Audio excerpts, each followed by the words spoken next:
Assalamualaikum warahmatullahi wabarakatuh.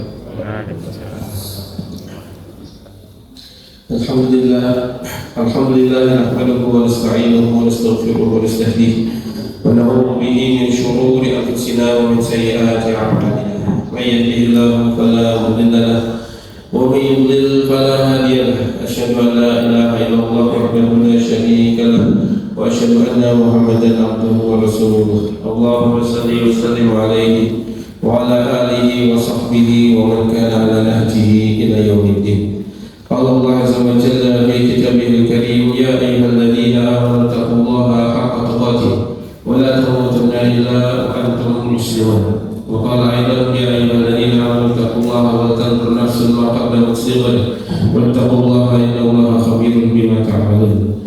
Rabbi shrah li sadri wa yassir li amri wahlul 'uqdatam min lisani yafqahu qawli. Allahumma alimna ma jahilna wanfa'na bima 'allamtana wazidna ilman yanfa'una waj'alna 'amilina waj'alna sababan liman ihtada min ibadika amin ya rabbal alamin. Alhamdulillah, jemaah yang dirahmati oleh Allah Subhanahu wa taala. Segala puji bagi Allah Subhanahu wa taala atas semua nikmat dan karunia-Nya, dan teriring juga permintaan kita untuk selalu Allah Azza wa Jalla berselawat kepada Nabi kita Muhammad sallallahu alaihi wasallam serta dengan para sahabat dan pengikutnya sampai akhir zaman nanti. Jemaah yang dirahmati oleh Allah Subhanahu wa taala, kita lanjutkan kajian kita tentang firqatul najiyah. Pada pertemuan yang lalu kita sudah membahas tentang tauhid uluhiyah dan juga tauhid rububiyah. Dan bahwasanya tauhid uluhiyah ini adalah pembeda antara orang beriman dan tidak beriman. Tauhid uluhiyah ini adalah pembeda antara orang muslim juga dengan orang kafir. Adapun tauhid rububiyah itu adalah tauhid yang diyakini juga oleh orang-orang musyrik, orang-orang kafir Quraisy. Ketika ditanya, Allah SWT berfirman, "Wa la in sa'altahum man khalaqahum la yaqulunna Allah." Apabila mereka ditanya siapa yang menciptakan mereka, maka orang-orang kafir akan menjawab Allah. Penciptanya adalah Allah Subhanahu wa taala. Dalam ayat yang lain Allah Ta'ala berfirman, "Wa la in sa'altahum man khalaqas samawati wal arda wa sakhkhara asy-syamsa wal qamara la yaqulunna Allah fa anna tudhakun." Kalau ditanya siapa yang menciptakan langit dan bumi dan siapa yang menundukkan langit dan bumi ini, maka mereka akan menjawab Allah Azza wa Jalla. Jadi ini adalah tauhid rububiyah yang diakui oleh semua orang muslim dan juga orang kafir. Jadi Abu Jahal, Abu Lahab dan serta dengan kawan-kawan mereka itu tidak pernah meyakini bahwasanya Lata dan Uzza itu pencipta langit dan bumi. Mereka tidak pernah meyakini bahwasanya yang memberi rezeki mereka adalah Lata dan Uzza. Tapi mereka meyakini bahwasanya semua itu adalah Allah Azza wa Jalla yang melakukannya. Dan ini sama dengan kaum muslimin. Kaum muslimin juga meyakini bahwasanya Allah Ta'ala memberi rezeki dan juga mengatur langit dan bumi. Tetapi apa yang menyebabkan mereka berbeda dengan kaum muslimin? Apa yang menyebabkan mereka berpisah dengan kaum muslimin? Apa yang menyebabkan mereka masuk neraka sedangkan kaum muslimin itu masuk surga? Jawabannya karena tauhid uluhiyah. Karena tauhid uluhiyah inilah yang menjadi garis pembeda antara muslim dan kafir. Garis pembeda muslim dan kafir dan musyrik itu bukan tauhid rububiyah, tapi tauhid uluhiyah. Maksudnya apa Ustaz? Maksudnya bahwasanya Allah Azza wa Jalla itulah yang satu-satunya yang berhak untuk diagungkan, untuk diibadahi, untuk didoai, untuk dijadikan tempat kembali kepadanya semua urusan. Itu hanya Allah Subhanahu wa taala. Dan ini yang mereka tidak terima. Inilah yang mereka tidak terima. Orang kafir Quraisy tidak terima kalau yang boleh didoa itu hanya Allah Subhanahu wa taala. Yang boleh dimintai hanya Allah Ta'ala, yang boleh diagungkan, dicintai hanya Allah Ta'ala, itu mereka tidak terima. Mereka maunya gimana? Mereka maunya ya Allah Ta'ala diagungkan, dicintai, diibadahi, tapi Lata dan Uzza juga diibadahi, juga ditaati. Kalau kita menyembelih hewan kurban untuk Allah Ta'ala, maka ya Lata dan Uzza juga boleh dong diberikan hewan hewan kurban, disembelih untuk mereka hewan kurban. Nah itu yang mereka inginkan, dan inilah garis pembeda antara muslim dan kafir. Ini garis pembeda antara muslim dan kafir dulu dan sekarang. Dan sekarang juga seperti itu. Sekarang udah ada yang beda.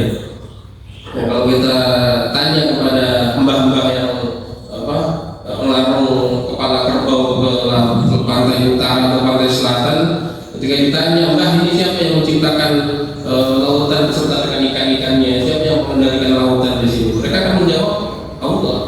Mereka nggak akan menjawab Nyiroro Kidul, nggak akan mereka menjawab apa namanya Nyigoro, nggak mungkin.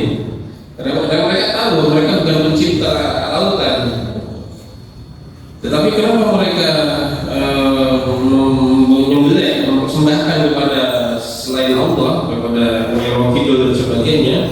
Jawabannya karena mereka tidak terima. Mereka tidak menerima bahwasanya hanya Allah Ta'ala yang berhak untuk diibadahi. Mereka nggak terima hanya Allah yang berhak untuk dikorbani. Mereka nggak terima hanya Allah yang berhak untuk ditakuti. Mereka maunya ya yang ditakuti ya Nyiroro Kidul, yang disembahi ya Nyiroro Kidul juga. Nah inilah pembeda antara muslim dan juga kafir. Nah makanya dari sini sudah kita pahami bahwasanya perkataan yang mengatakan semua agama itu sama itu salah besar. Semua perkataan yang mengatakan ada semua ajaran agama itu sama itu adalah salah besar. Kenapa? Ya karena memang agama semua tidak sama. Agama Islam dengan yang lainnya itu tidak sama. Agama Islam adalah agama tauhid, agama yang lainnya adalah agama syirik.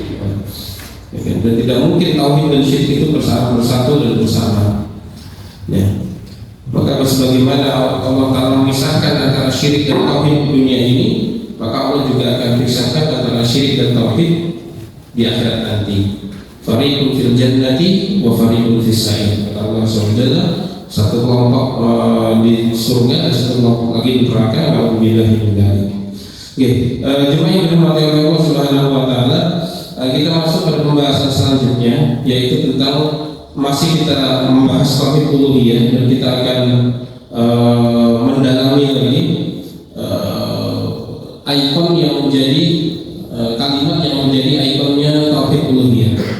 Kalimat yang menjadi ikon, yang menjadi simbolnya tauhid uluhiyah, yang menjadi kunci tauhid uluhiyah. Apa itu? Itu kalimat la ilaha illallah Muhammadur Rasulullah. La ilaha illallah dan juga kalimat Muhammadur Rasulullah. Nah, bismillahirrahmanirrahim. Makna la ilaha illallah, arti dari la ilaha illallah itu artinya adalah la ma'budu bihaqqin illallah. Tidak ada sesembahan bihaqqin yang hak, yang benar illallah, kecuali Allah Subhanahu wa taala. Jadi yang namanya ilah itu cuma Allah Subhanahu wa taala, sebagaimana disebutkan oleh Al-Imam Ibnu Qudamah bahwasanya yang dimaksud dengan Ibnu Rajab sebagaimana kata Ibnu Qudamah, al-ilah yang namanya ilah itu huwa alladhi yuqa' wa la yu'sha. Ilah itu ilah, dari kata kalimat ilah inilah diambil kalimat uluhiyah. Kalimat ilah itu artinya adalah alladzi yuta'u wa la yu'sha. Ilah itu atau Tuhan itu maksudnya adalah sesuatu yang ditaati dan tidak diselisihi, tidak ditaati dan juga tidak dimaksiati. Sesuatu yang ditaati dan tidak dimaksiati. Kenapa ditaati dan tidak diselisihi? Jawabannya haibatan lahu, karena merasa agung kepada dia, wa ijlalan dan juga merasa hormat, wa mahabbatan dan juga karena rasa cinta, wa khaufan dan juga karena rasa takut, wa rajaan dan juga karena rasa harap, wa tawakkulan alaihi dan juga karena perasaan butuh kepada dia, bersandar kepada dia. Nah, jadi jemaah yang dirahmati Allah Subhanahu wa taala, yang namanya ilah Tuhan itu adalah sebuah entitas. yang ditaati karena alasan-alasan amalan-amalan hati tadi. Ditaati kenapa? Ditaati karena rasa cinta. Kenapa cinta sama dia? Kenapa taat sama dia? Karena cinta sama dia. Dan ditaati karena rasa takut sama dia. Ditaati karena rasa berharap kepada dia. Ditaati karena haibah, karena perasaan agung, karena ijlal, karena perasaan hormat, dan karena perasaan butuh. Nah, ketika semua ini berkumpul, ketika seseorang itu mentaati sesuatu, dikarenakan terkumpulnya semua alasan-alasan ini, maka sesuatu itu adalah ilah. Sesuatu itu adalah Tuhan. Apapun itu entitasnya, apapun itu bentuknya, apapun wujudnya. Berarti kalau takut sama preman itu, berarti itu preman itu Tuhan, bukan? Jadi karena kita kadang-kadang taat sama sesuatu karena takut, tapi bukan karena cinta. Kita kadang-kadang taat kepada sesuatu karena berharap, tapi bukan karena cinta. Kita kadang-kadang taat kepada sesuatu karena butuh, tapi bukan karena cinta. Tuhan itu adalah ketika kita taat kepada sesuatu, ilah itu adalah ketika kita taat kepada sesuatu karena terkumpulnya alasan-alasan tadi seluruhnya, yaitu alasan cinta, alasan takut, berkumpul antara taat karena cinta, taat karena takut, taat karena berharap, taat karena rasa butuh, taat karena ini, karena itu. Semua amalan hati terkumpul sehingga taat kepada sesuatu itu, itulah namanya ilah. Itulah namanya ilah. Ya, jadi kenapa kita taat kepada Allah SWT? Ya karena kita cinta kepada Allah, kita takut dengan azab Allah, kita berharap rahmatnya Allah, kita butuh kepada Allah, kita mengagungkan Allah SWT. Maka Allah itulah Tuhan kita, Allah itulah ilahnya kita. Nah, masalahnya manusia ini punya banyak ilah. Masalahnya manusia ini punya banyak ilah.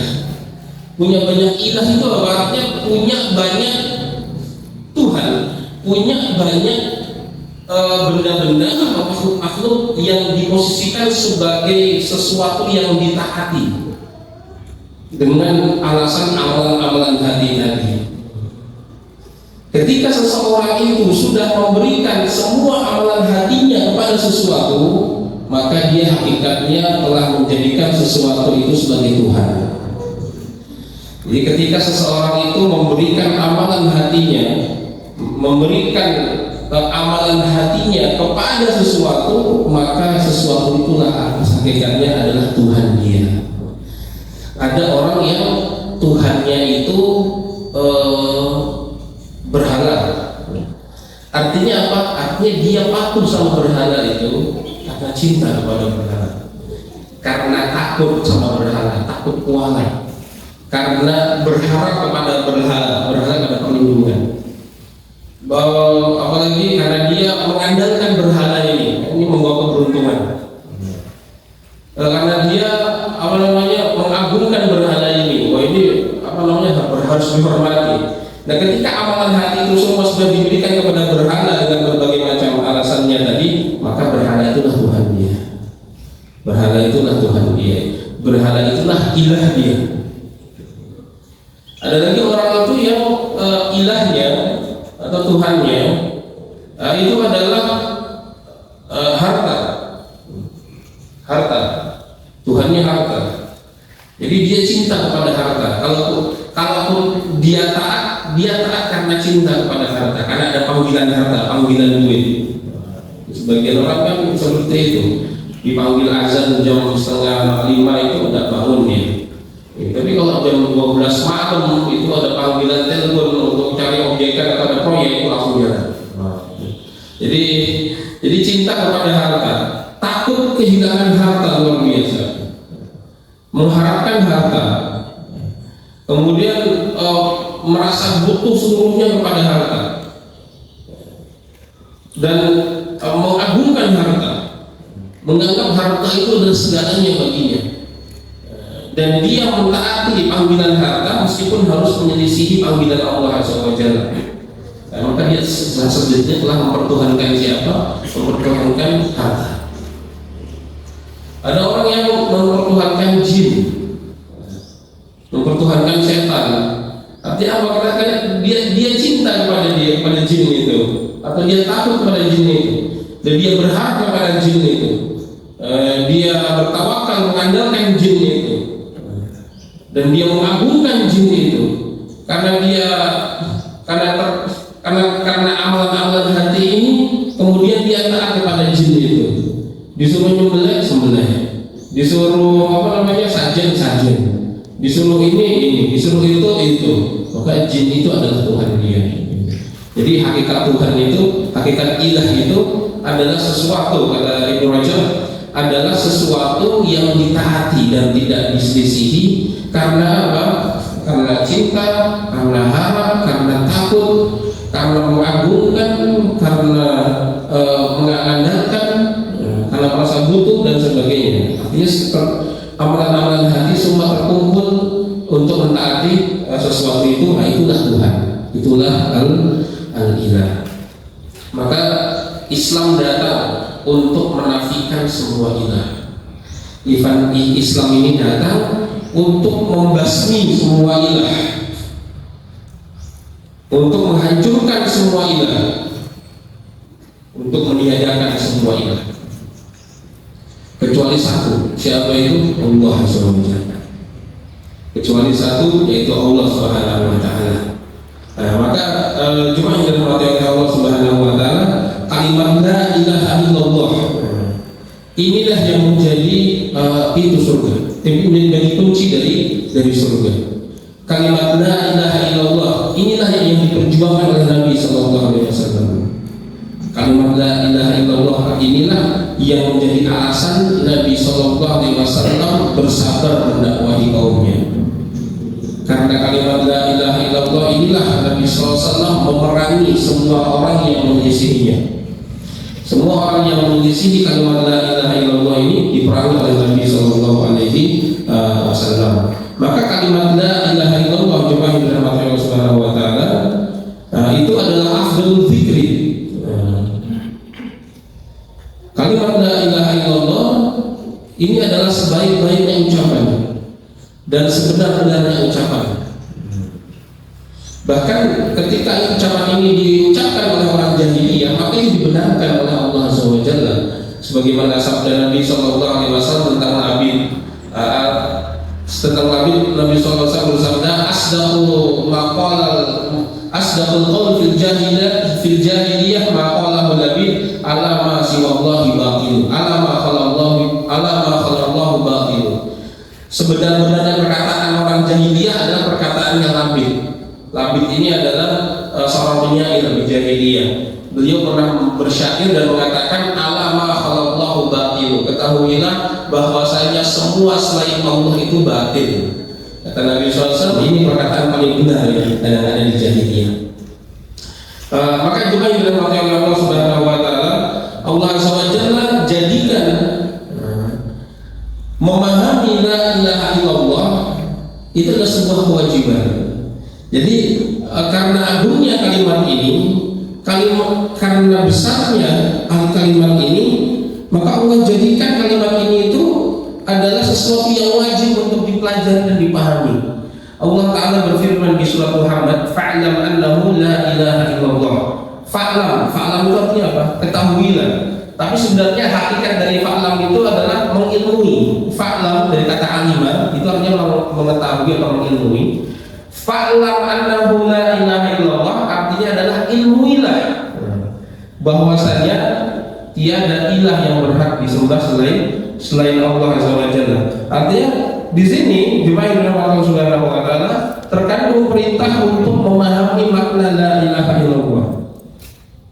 Semua hal yang terkait dengan la ilaha illallah itu wajib untuk dipahami. Artinya apa? Artinya di dalam ayat ini tersirat perintah untuk memahami hak-hak uluhiyahnya Allah Azza wa Jalla. untuk memahami apa-apa saja yang bertentangan dengan uluhiyahnya Allah Azza wa Jalla. Apa saja memahami apa saja yang berkaitan dengan apa yang Allah Ta'ala suka dan apa yang Allah Ta'ala benci. Karena itu adalah konsekuensi dari la ilaha illallah. Konsekuensi dari mengilmui la ilaha illallah artinya adalah memahami segala sesuatu tentang Allah Azza wa Jalla. Nah, dari sebab inilah Allah Azza wa Jalla mewajibkan semua manusia untuk menuntut ilmu. Nabi SAW bersabda, "Talabul ilmi fardhatun 'ala kulli muslimin wal muslimat." Menuntut ilmu itu wajib atas setiap muslim dan juga muslimah. Ilmu apa yang pertama kali harus diketahui? Jawabannya pertama adalah ilmu tentang Allah Azza wa Jalla. Ilmu tentang Allah Azza wa Jalla. Makanya kalau kita belajar di sebuah tempat sekolah, entah di sekolah atau dimanapun, kalau di tempat itu tidak diajari tentang Allah Azza wa Jalla, tidak diajari pelajaran tentang mengenal Allah Azza wa Jalla, maka kita harus cari tempat lain untuk mendapatkan ilmu itu, ilmu tentang Allah. Kalau kita tuh alhamdulillah sebelum tahun ini tuh sudah ya ada pelajaran sekolah-sekolah tentang Allah Azza wa Jalla, ada pelajaran agama Islam sekolah negeri. Lumayan diajari sholat. Nanti setelah tahun ini sudah tidak ada lagi pelajaran tentang Allah Azza wa Jalla di sekolah-sekolah negeri. Katanya seperti itu. Entah benar disahkan atau tidak itu undang-undangnya, yang disahkan atau tidak itu di kurikulumnya yang jelas kita wajib belajar tentang Allah Subhanahu wa Ta'ala, dan kita wajib mengajarkan anak-anak kita tentang Allah Subhanahu wa Ta'ala. Tidak apa-apa anak sekolah di sekolah negeri, kalau memang maunya kemampuannya sekolah negeri tidak ada masalah, tapi ajarkan dia tentang Allah Subhanahu wa Ta'ala. Karena itu adalah kewajiban pertama manusia, yaitu apa? Mengenal Allah Subhanahu wa Ta'ala, mengenal hak-haknya, mengenal kewajiban-kewajiban kita sebagai hamba-Nya, dan mengenal apa-apa yang disukai oleh Allah dan apa-apa yang dibenci oleh Allah Azza wa Jalla. Itu adalah kewajiban pertama kita. Dalilnya apa Ustaz? Dalilnya firman Allah Ta'ala tadi, "Fa'lam an la ilaha illallah." Ilmuilah oleh kalian tentang apa? Tentang la ilaha illallah. Maka jemaah yang dirahmati Allah Subhanahu wa Ta'ala, dari sinilah Allah Azza wa Jalla mewajibkan kita untuk talabul ilmi, itu yang ilmu pertama yang harus dituntut adalah ilmu tentang Allah Azza wa Jalla. Waqala, kemudian Nabi SAW juga menegaskan tentang keutamaan la ilaha illallah ini. Beliau bersabda, "Man qala la ilaha illallah mukhlishan dakhala jannah." Siapapun orang yang mengucapkan kalimat la ilaha illallah mukhlishan. Mukhlishan itu artinya apa? Mukhlishan itu artinya adalah yang dengan murni, dengan sebagai orang yang memurnikan. Sebagai orang yang memurnikan, dakhala jannah, dia masuk surga. Para ulama ini hadis sahih riwayat Imam Ahmad. Dan para ulama itu menjelaskan apa yang dimaksud dengan memurnikan, mengucapkan kalimat la ilaha illallah dengan memurnikan, sebagai orang yang memurnikan. Mereka menjawab, al-mukhlis huwa alladhi yafhamuha wa ya'malu biha wa yad'u ilaiha qabla ghairiha. Jadi yang dimaksud man qala, siapa yang mengucapkan la ilaha illallah mukhlishan, sebagai orang yang ikhlas. Yang ikhlas ini mencakup beberapa kriteria. Pertama, dia memahaminya. Karena tidak mungkin seseorang itu bisa memurnikan sebuah urusan kalau dia tidak memahami esensinya. Kalau dia tidak memahami hakikat dari urusan itu, tidak mungkin seseorang itu bisa totalitas.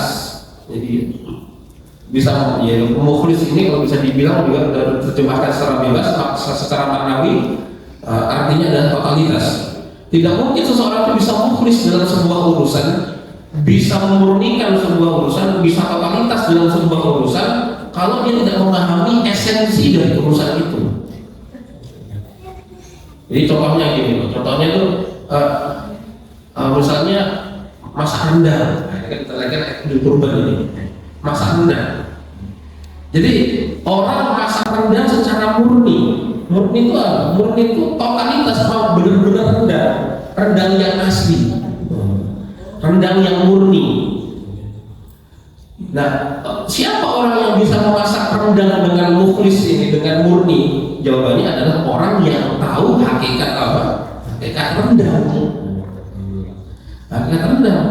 Ya kalau misalnya kita orang Jawa yang terbiasa masak kering, tidak pernah masak rendang, dan anggap aja di sini nggak ada masakan, nggak ada warung Padang. Kita orang Jawa disuruh masak rendang. Pertanyaannya, kira-kira apa yang harus kita lakukan? Jawabannya, kita harus paham apa itu rendang. Karena kalau kita disuruh masak rendang tapi nggak ngerti esensi dari rendang itu, bisa masak rendang nggak? Nggak bisa.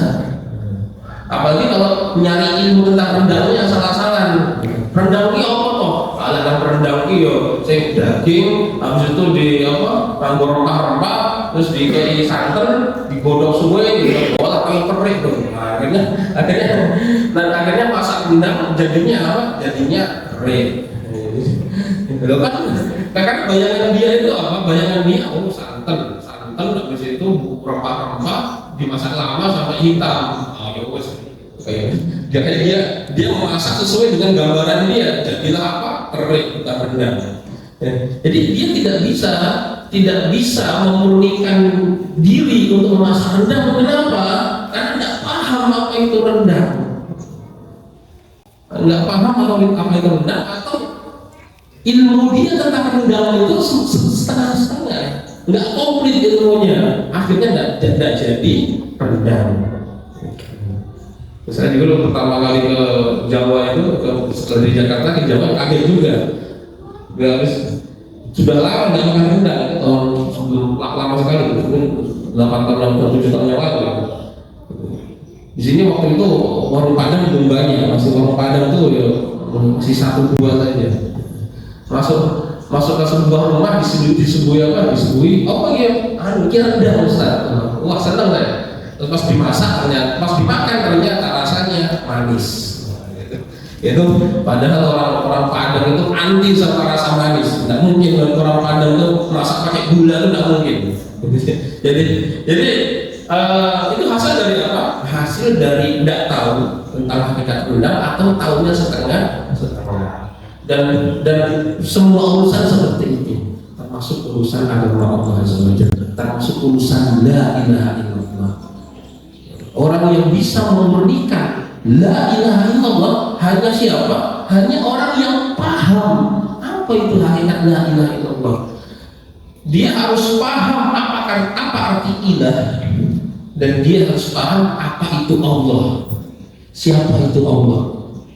Kalau dia paham tentang Allah, paham hak-haknya Allah Ta'ala, paham tentang larangan-larangan Allah, tentang konsekuensi-konsekuensi dia sebagai seorang hamba, orang seperti inilah yang bisa mukhlis dalam mengucapkan la ilaha illallah. Orang seperti inilah yang bisa totalitas dalam la ilaha illallah. Kalau orang yang tidak ngerti la ilaha illallah, nggak ngerti apa itu ilah, nggak ngerti siapa itu Allah, nggak bisa dia totalitas mengucapkan la ilaha illallah. Atau orang yang ilmunya tentang Allah setengah-setengah, ilmu dia tentang Allah setengah-setengah, hanya berdasarkan zon, berdasarkan prasangka, koyoe. Koyoe ini yang membuat hidup itu berantakan. Jadi kan sebagaimana sabda Nabi sallallahu alaihi wasallam, inna dzanna akdzabul hadits, yang namanya dzon itu, yang namanya tebak-tebak itu, prasangka-prasangka itu, akdzabul hadits itu adalah sedusta-dustanya perkataan. Allah Ta'ala berfirman, wa inna dhanna la yughni minal haqqi syai'an. Yang namanya prasangka itu tidak bisa memenuhi kriteria kebenaran. Jadi yang namanya prasangka itu adalah bukan kebenaran. Maka kalau seseorang itu beragama, berla ilaha illallah, bermodalkan prasangka, itu selesai sudah. Hasilnya apa? Hasilnya adalah yang kita lihat di depan mata kita sekarang ini di masyarakat. Nah, itulah hasilnya. Wah, ini semua agama itu sama. Itu kan ada orang-orang yang ngomong kayak gitu. Ini semua agama itu sama. Kalau semua agama sama, kenapa dulu Nabi SAW berperang lawan kafir Quraisy? Kenapa kalau emang Islam sama musyrik itu sama, kenapa harus berperang? Berpetukan saja. Kenapa harus berperang? Jadi itu kenapa mereka bisa mengeluarkan statement seperti itu? Jawabannya karena mereka beragama bermodalkan prasangka. Kan Gusti Allah itu kan Rahman, Maha Penyayang. Ya berarti beliau Allah Ta'ala juga menyayangi semuanya. Ya menyayangi orang muslim, menyayangi orang kafir, menyayangi orang ini, orang non-muslim. Ya semua disayangi, mulai menyayangi orang yang baik, menyayangi penjahat. Ya nanti berarti kalau hari kiamat juga penyayang juga. Kenapa? Karena Allah Ta'ala tuh nama penyayangnya itu kan selamanya. Allah Ta'ala kan selamanya bersifat penyayang di dunia dan di akhirat. Makanya nanti kalau hari kiamat ya orang sebagai bentuk kasih sayang Allah, orang kafir juga dimasukkan ke dalam surga. Itu kan prasangka ya. Itu prasangka beragama bermodalkan prasangka koyoi.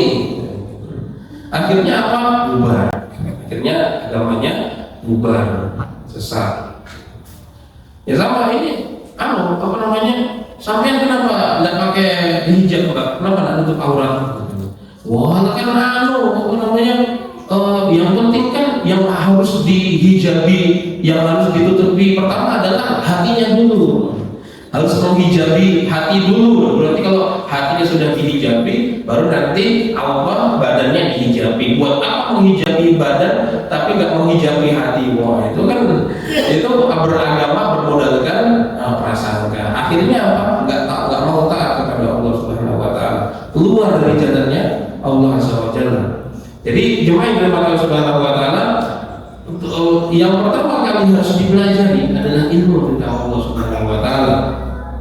Jadi itu yang pertama, bahwasanya mukhlis itu salah satu kriteria mukhlis itu adalah memahami tentang Allah Azza wa Jalla. Yang kedua yaitu an ya'mal biha, mengamalkan konsekuensi dari la ilaha illallah itu.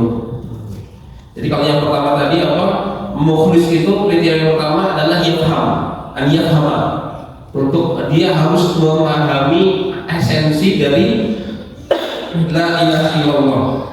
Yang kedua, dia harus mengamalkan konsekuensi dari la ilaha illallah.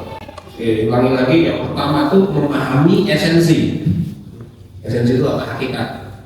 Yang kedua adalah mengamalkan konsekuensi, memahami esensi dan mengamalkan konsekuensi.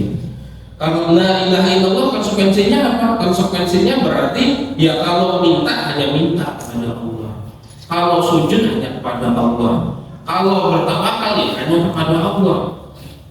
Esensi apa konsekuensi dari la ilaha illallah apa? Ya kalau hanya cinta kepada Allah. Kalaupun jatuh cinta kepada makhluk itu karena Allah. Kalaupun harus mencintai sesuatu, pastikan sesuatu itu adalah cinta yang diridhoi oleh Allah SWT. La ilaha illallah konsekuensinya itu tidak ada yang ditakuti selain Allah SWT. Berarti ya tidak boleh takut kepada Allah Subhanahu wa Ta'ala. Kalaupun takut kepada sesuatu, pastikan itu karena takut kita karena Allah SWT. Takut masuk neraka, takut sama neraka, kenapa? Ya karena memang Allah menakut kita dengan neraka. Dan makanya Allah Ta'ala tuh ketika menakut-nakuti hambanya itu nggak pernah menakut-nakuti dengan kemiskinan, nggak pernah. Selalu Allah Ta'ala itu kalau menakut-nakuti hambanya dengan apa? Dengan nerakanya. Tapi masalahnya kok banyak hamba Allah Ta'ala ini takut miskin, nggak takut neraka. Nah, itu kan kembali gitu. Itu salah satu efek dari nggak belajar la ilaha illallah. Nah, berharap hanya kepada Allah Ta'ala, berdoa hanya kepada Allah Subhanahu Wa Ta'ala, hanya mengandalkan Allah Ta'ala dalam semua urusan, tidak mengandalkan diri sendiri, tidak mengandalkan kecerdasan diri sendiri, tidak mengandalkan harta sendiri, tidak mengandalkan koneksi yang kita punya, hanya mengandalkan Allah Ta'ala. Itu adalah konsekuensi dari la ilaha illallah, mengamalkan konsekuensi tersebut. Maka kalau ada orang tuh bilang sehari 1000 kali la ilaha illallah, bahkan muridnya tuh 10.000 kali sehari galing-galing kepala la ilaha illallah, tapi masih bikin sajen, tapi masih nyembah kuburan wali, masih sholat dan tawaf di kuburannya wali atau orang yang dianggap wali, maka itu bukan orang yang mukhlis. Itu bukan orang yang mukhlis. Itu bukan orang yang menjalankan konsekuensi la ilaha illallah. Maka jemaah yang dirahmati Allah Subhanahu Wa Taala, itu adalah dua kriteria orang yang mukhlis mengucapkan la ilaha illallah. Pertama apa? Pertama esensi, yang kedua mengamalkan konsekuensi. Kalau seseorang itu mengucapkan la ilaha illallah dengan memahami konsekuensi esensinya dan memahami dan mengamalkan konsekuensinya, orang seperti ini dakhalal jannah. Orang seperti ini dakhalal jannah, masuk surga, dijamin masuk surga. Dan masuk dalam riwayat yang lain, ala makana min amalin. Ala makana min amalin. Apa maksudnya ala makana min amalin? Apapun amalannya. Maksudnya entah dia itu orang yang taat sekali, sangat taat, rajin ibadah, atau dia tuh orang yang banyak dosa, orang yang berdosa. Allah tidak peduli. Allah tidak peduli. Selama dia mendatangi Allah Subhanahu Wa Taala dalam kondisi tidak menyekutukan Allah Taala, tidak mensyirikkan Allah Azza wa Jalla, tidak bertentangan dengan konsekuensi la ilaha illallah, Allah Ta'ala akan mengampuni dia. Allah Subhanahu Wa Ta'ala akan mengampuni dia. Bagaimana sabda Nabi Sallallahu Alaihi Wasallam dalam sebuah hadis qudsi yang ada di Tabaqi Nawawiyah, Allah Ta'ala berfirman, ya ibn Adam, law ataitani bi qurabil ardi khotoya lam tusyrik bi syai'an la ataituka bi qurabiha maghfiratan. Ya anak Adam, seandainya kau mendatangiku dengan dosa yang memenuhi yang sepenuh bumi ini, sebesar bumi ini, maka dan kau tidak menyekutukan aku akan mendatangimu dengan apa? Dengan ampunan sebesarnya juga. Barakallahu fiikum. Kemudian jemaah yang dirahmati Allah Subhanahu Wa Taala, Rasul Sallallahu Alaihi Wasallam bersabda memerintahkan sebelum wafatnya Abi Thalib untuk mengucapkan kalimat ini. Jadi ketika Abu Thalib itu wafat, beliau mendatangi sebelum wafat, sedang sakaratul maut, beliau mendatangi Abu Thalib. Abu Thalib ini kafir, non-muslim. Abu Thalib ini orang yang tidak berada pada agama Islam, tapi dia adalah orang yang selalu membela Allah dan Rasulnya, membela Rasulullah SAW. Bukan karena dia Islam, tetapi karena Rasul SAW adalah orang tercintanya. Maka dia selalu berdiri di hadapan semua orang yang menentang Nabi Sallallahu Alaihi Wasallam. Selama Abu Thalib hidup, tidak ada satupun orang yang berani, bahkan jangankan menyakiti, mencolek Nabi Sallallahu Alaihi Wasallam, tidak berani. Menumpahkan darahnya segoles pun itu tidak berani. Ya, orang kafir Quraisy itu selama Abu Thalib hidup melecehkan Nabi, bahkan menghinakan Nabi, mencaci-maki Nabi, menuduh Nabi, tapi tidak ada satupun orang yang berani menggores menggoreskan luka di jasad Nabi. Segores pun darah Nabi SAW itu tidak tertetes selama Abu Thalib masih hidup. Ketika Abu Thalib sudah meninggal, itu lain cerita. Mereka sudah berani bahkan mengejarkan pembunuhan kepada Nabi SAW. Nah, sebelum wafat Abu Thalib itu didatangi oleh Nabi SAW, dan Nabi SAW mengajak Abu Thalib untuk mengucapkan satu kalimat ini.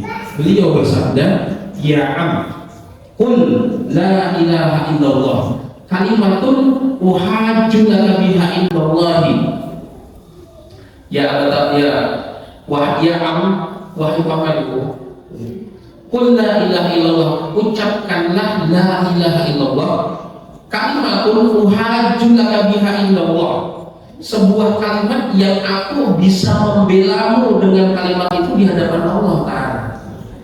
Jadi ini Abu Thalib, orang yang tidak punya amalan apa-apa. Ya kan, karena kan yang namanya amal soleh itu, amal baik itu, selama seseorang itu belum masuk Islam, itu tidak dihitung kebaikan. Amal soleh, ketika amal soleh, amal baik, kebaikan kepada sesama manusia, selama seseorang itu belum login atau belum masuk Islam, itu nggak akan dihitung apa-apa oleh Allah Subhanahu wa Ta'ala. Itu bukan kebaikan. Baru nanti kalau sudah dia masuk Islam, maka Allah Ta'ala akan apa? Akan yubadilullahu sayyi'atihim hasanat. Keburukannya itu akan dirubah menjadi kebaikan. Maka Nabi SAW minta kepada Abu Thalib untuk mengucapkan kalimat ini. Ini satu-satunya kalimat yang dengan kalimat ini beliau masih punya alasan untuk membela Abu Thalib di hadapan Allah nanti. Untuk kalimat la ilaha illallah itu adalah sebuah kalimat yang bisa menjadi alasan bagi Nabi SAW untuk membela siapapun. Siapapun orang yang masih mengucapkan la ilaha illallah, itu Nabi SAW masih punya hak untuk membela dia. Tapi kalau sudah orang itu sudah tidak mengucapkan la ilaha illallah, maka tidak ada lagi hak Nabi SAW untuk membelanya. Meskipun itu keluarga sendiri, meskipun itu dari keluarga sendiri. Maka beliau mengajak, ya pamanku, tolonglah ucapkan satu kalimat ini aja, supaya aku bisa membela di hadapan Allah Subhanahu wa Ta'ala. Maka ketika beliau dalam posisi tersebut, datanglah ke tempatnya Quraisy. Di situ ada Abdullah, ada Abu Jahal, di situ ada Umayyah bin Khalaf, ada Al-Walid bin Mughirah. Mereka mendatangi Abu Thalib.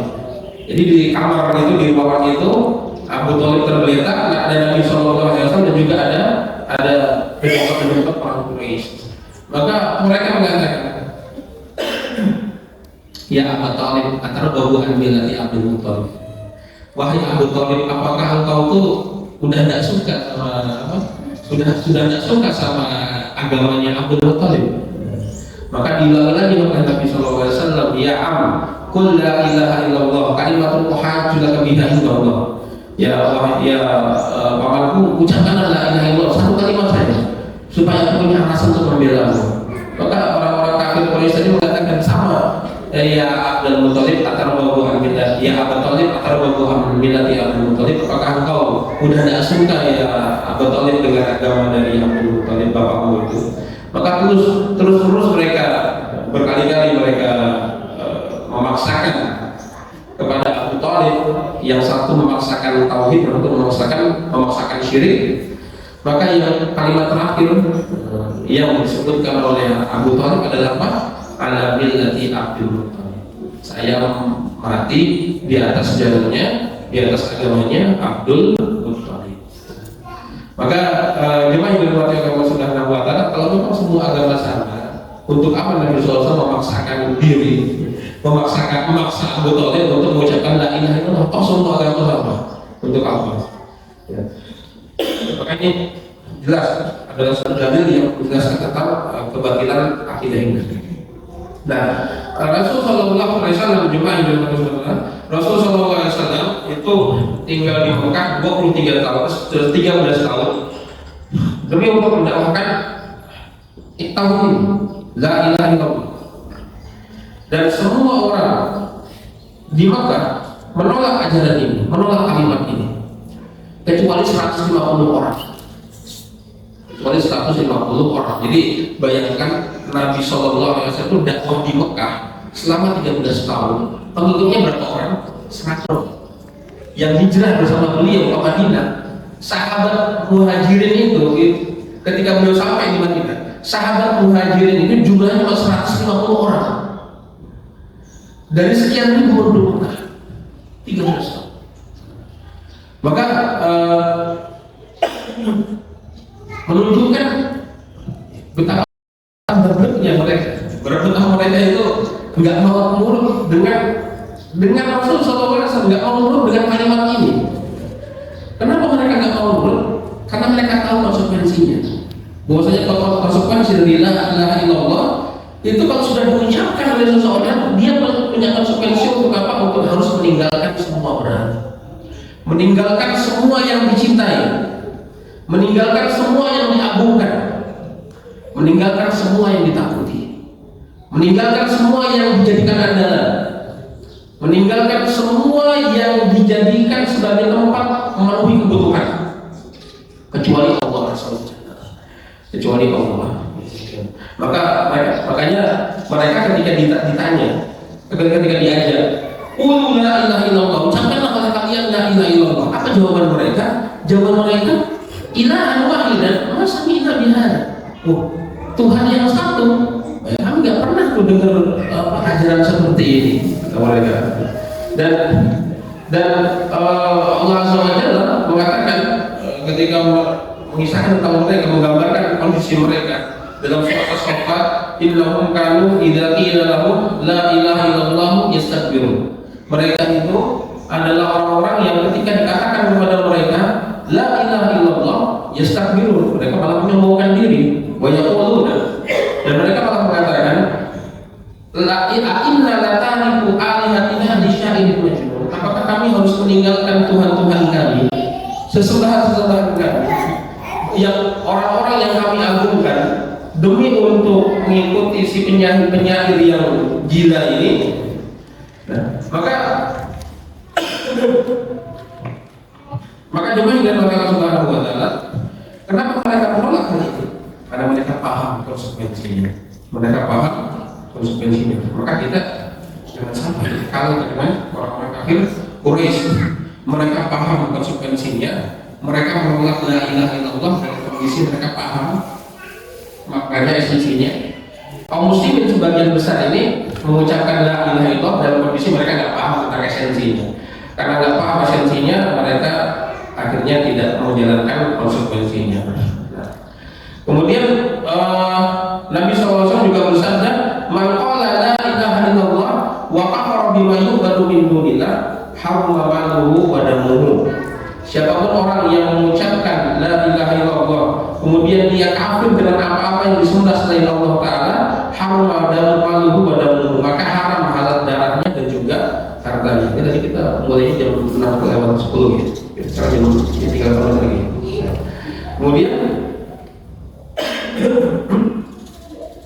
maka dia juga bersabda, maka akhir kalam ini la ilaha illallah dakhala jannah. Siapapun orang yang akhir dari hidupnya itu adalah la ilaha illallah dakhala jannah, maka dia masuk surga.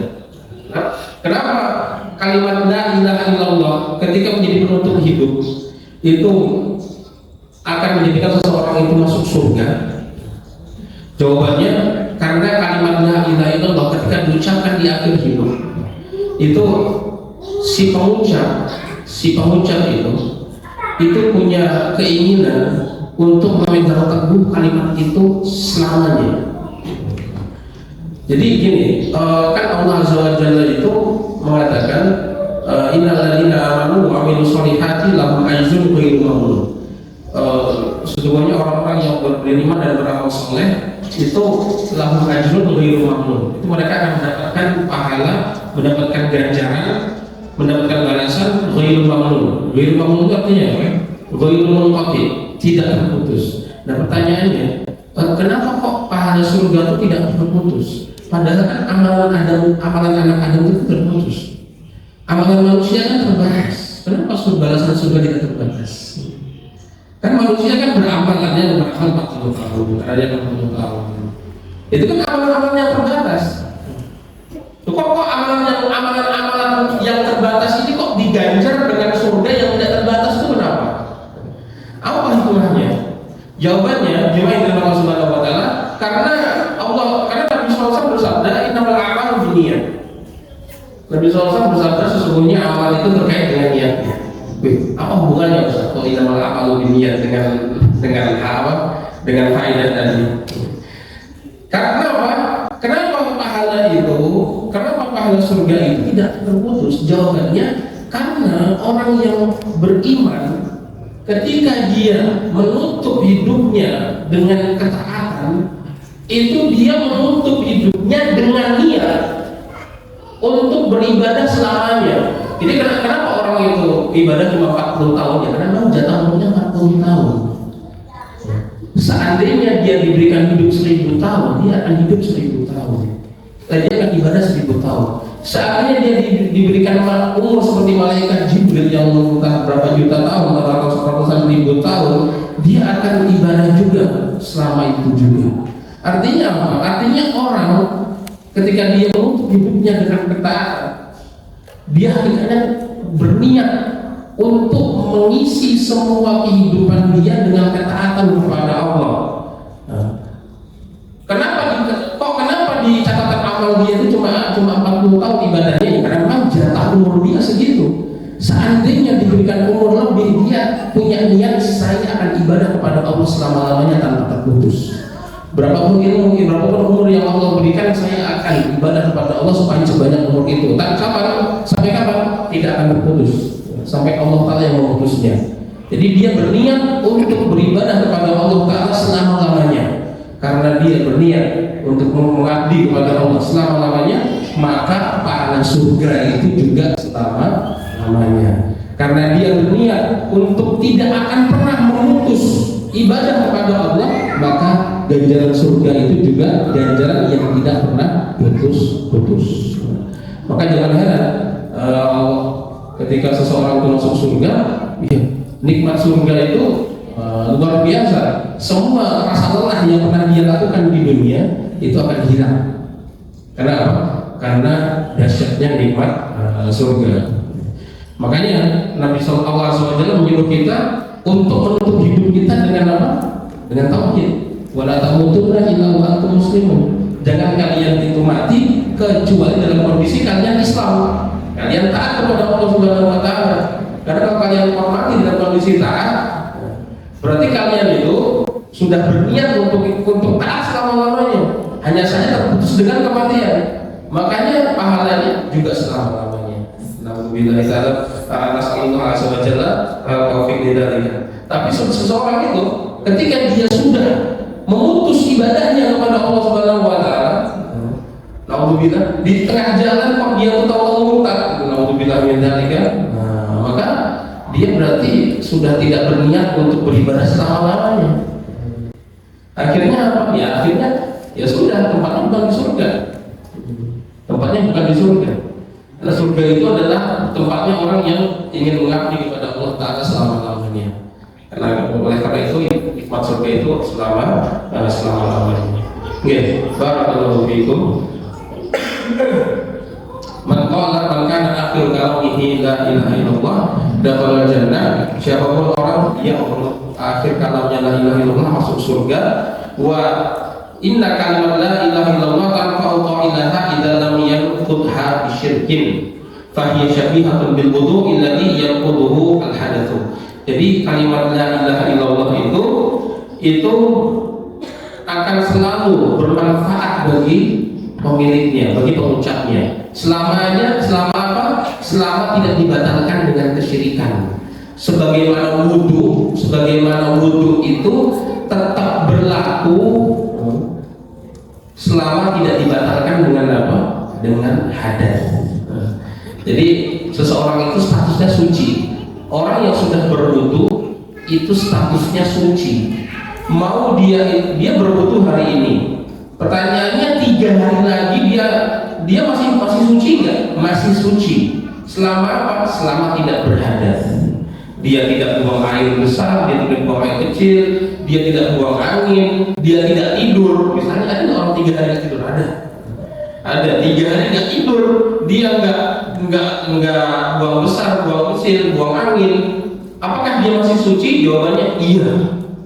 Dia status dia masih suci. Selama apa? Selama dia tidak berhadas kecil ataupun hadas yang besar. Begitu juga tauhid, kalimat la ilaha illallah ketika diucapkan, maka ini seseorang itu tetap menjadi muslim, tetap menjadi muslim selama tidak ada hal yang membatalkan keislaman dia.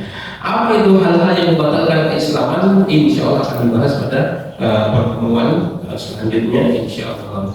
Wallahu ta'ala alam bisawab.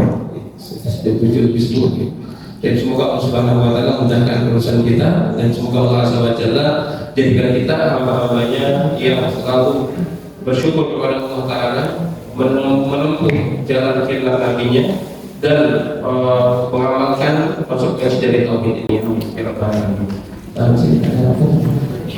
Betul, kalau ada pertanyaan kita bisa kasih saya dulu, mungkin untuk dua pertanyaan. Silakan bagi yang mau bertanya dari ibu, kalau ada saya.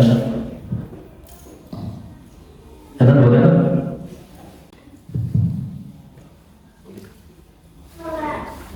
Kalau tidak dari Iman, dari Bapak, ada yang mau bertanya silakan.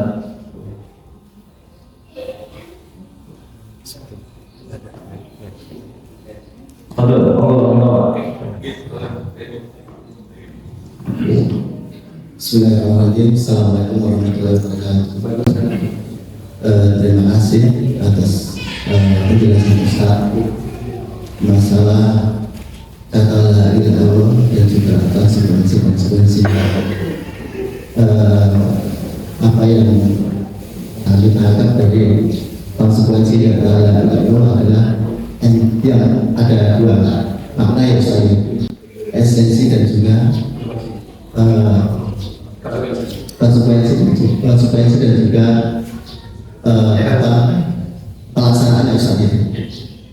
Saya cuma membandingkan saat yang Ustaz sampaikan tadi masalah Nabi yang menyampaikan dakwah di Mekah selama 13 tahun itu hanya mendapatkan pengikut atau yang kita kenal kaum muhajirin itu 150 orang. Itu berarti kalau penanggapan saya memang luar biasa ya, orang-orang Quraisy dulu itu pada sekelas Nabi yang menawarkan tapi pengikutnya cuma sedikit gitu. Tapi kalau kita tarik ke masyarakat kita misalnya, mungkin saya pribadi mengatakan kata la ilaha illallah itu berapa Ustaz bersyahadat gitu. Itu kapan saya juga lupa. Tapi kalau kita bandingkan Ustaz, orang Quraisy dulu mengatakan itu karena mungkin takut konsekuensinya. Tapi kalau kita mungkin mengatakan itu tidak sadar dan mudah-mudahan saja mengatakan seperti itu, tapi hasilnya ya seperti yang sekarang ini yang terjadi. Pertanyaannya Ustaz, apa sebenarnya benang merah yang kita bisa ambil? Misalnya ketika kita bersyahadat itu kita benar-benar semangat gitu, tidak hanya cuma bersyahadat tapi cuma ya kita begini-begini saja, ya minta apa Ustaz saya apa yang bisa membuat kita semangat atau membuat kita bisa kayak pengikut Nabi lah gitu. Itu Ustaz. Assalamualaikum warahmatullahi wabarakatuh. Enggak ada masalah. Barakallahu fikum. Jadi ini gimana Ustaz? Jadi saya ringkas pertanyaannya. Jadi kalau dulu orang tuh paham konsekuensi syahadat, akhirnya mereka nggak mau syahadat, kayak orang Quraisy. Jadi kalau kita ini bersyahadat tapi nggak mengerti apa itu syahadat, karena diiming-imingi sama rasa takut atau ikut-ikutan. Jadi cuma dibilang Subhanahu wa ta'ala ini sebagian entah sebagian kecil atau sebagian besar ya. Syahadatnya kaum muslimin yang sebagian itu seperti syahadatnya orang-orang Quraisy setelah Fathu Mekah. Jadi setelah Fathu Mekah, jadi orang-orang yang bersyahadat dengan memahami esensinya dan mengamalkan konsekuensinya itu 150 orang. 150 orang yang nanti akan disusul oleh kaum muhajirin berikutnya yang jumlahnya sampai sekian, yang sampai habis 1000. Karena setelah berhijrah, Nabi SAW berhijrah, kan nanti ada sebagian orang yang masuk Islam ikut ke gabung ke Madinah, dan mereka adalah orang-orang Quraisy. Nah, tapi orang-orang yang bersyahadat sebelum Fathu Mekah itu adalah orang-orang yang bersyahadat dengan memahami esensi dan mengamalkan konsekuensi.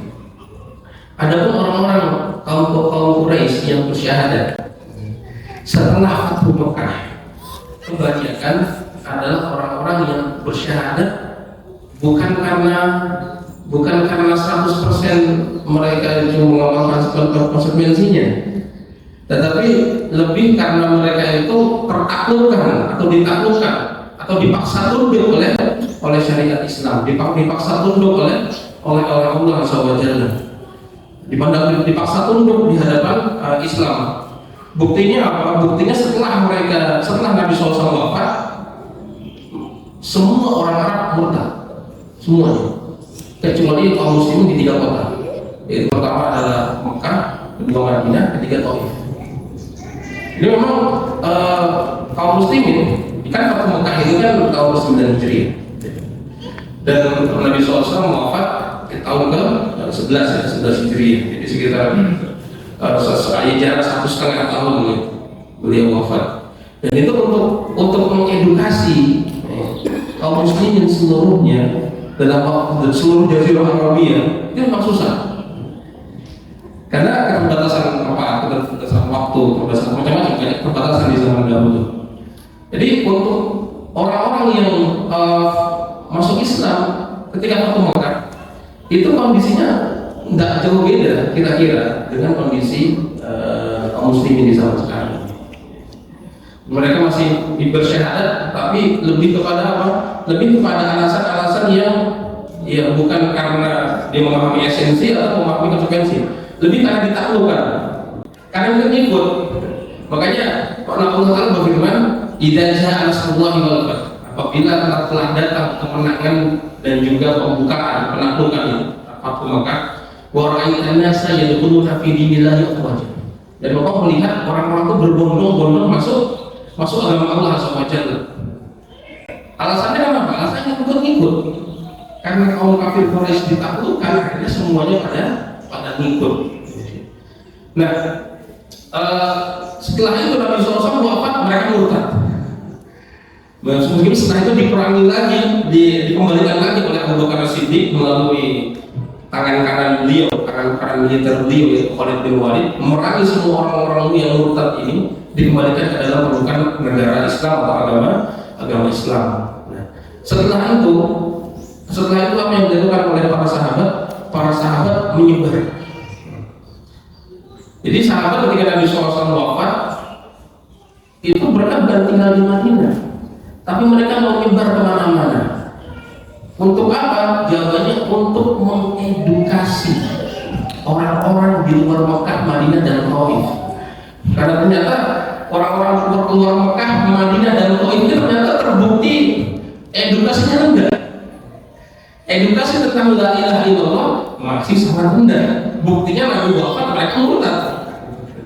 Akhirnya sahabat setelah Nabi SAW wafat itu tidak ada yang tinggal di Madinah kecuali sedikit. Jadi Nabi SAW itu ketika Fathu Mekah itu jumlah sahabat ada 100.000 sekian. Karena semua orang yang Muslim kemudian dia bertemu dengan Nabi SAW dalam kondisi Islam itu kan masuk dalam kategori sahabat.